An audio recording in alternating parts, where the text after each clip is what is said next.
Password कौन सा है?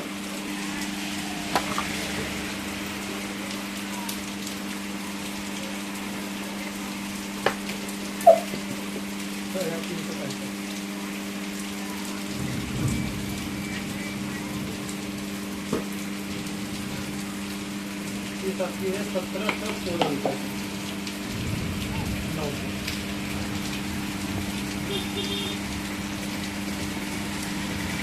हर महीने की 1 तारीख कटेगा, 1 तारीख को, हाँ 1 तारीख अकाउंट से बढ़ है ना। तो आपका जो अभी कितना अरे अभी मुझे 25,000 25 क्या नहीं है 25 तक हो जाएगा। 25 तक नहीं, सब 1 तारीख को नहीं पता चलेगा।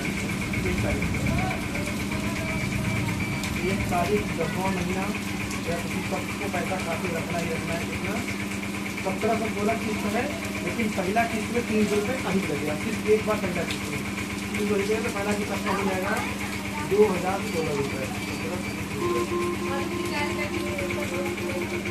2016 रुपये कटेगा 1 तारीख, यही 1 तारीख है। आज 13 है, 17 18 रुपये।